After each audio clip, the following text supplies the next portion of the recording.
Everybody, Steve here. Welcome to this issue of Monday Morning Musings, where we are continuing on with Jesus's I am statements. We're going to talk about I am the true vine today from John chapter 15.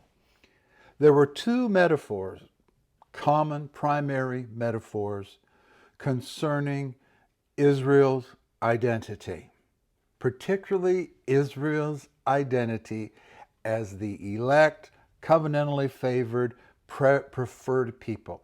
And that is the image of the fig tree and the image of the vine.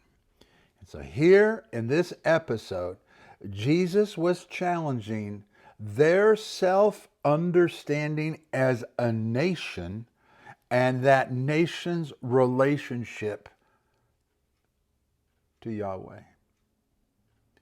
Jesus was claiming, when he says, I'm the true vine, the idea there with truth isn't the Greek concept of principles. It's more along the lines of fidelity in relationship. And what Jesus is saying in this I am statement is, you all think that because of the promises through the prophets to you over the millennia, that you are the elect, the chosen, the favored, etc.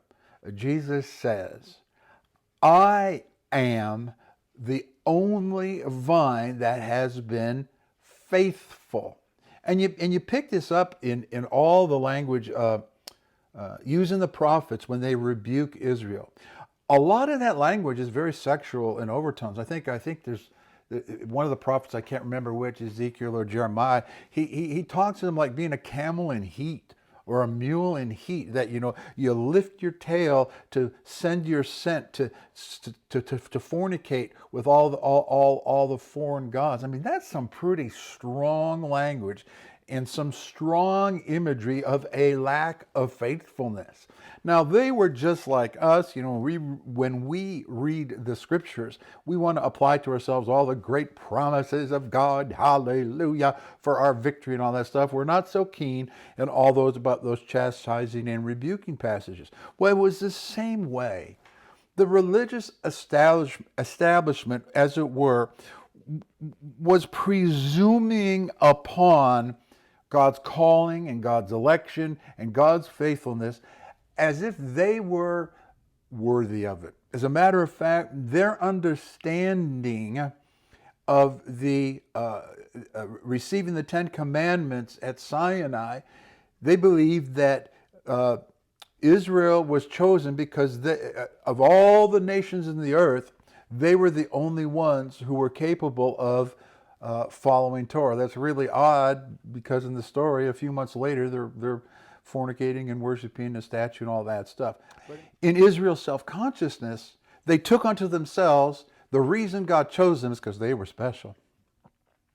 And those horrible Gentiles and those horrible Samaritans, we're not going to get into that today, but they're basically not in on the deal.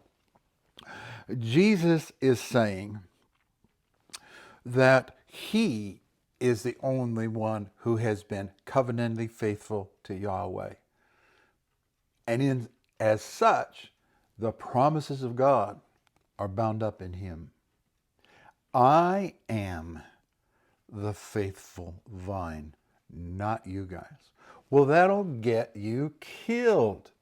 And of course, it did.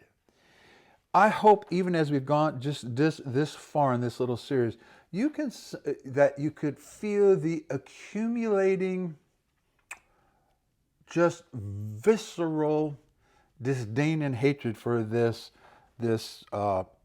prophet from Nazareth. So when it reaches a murderous climax, it makes sense. They have been provoked to a level beyond which they can handle.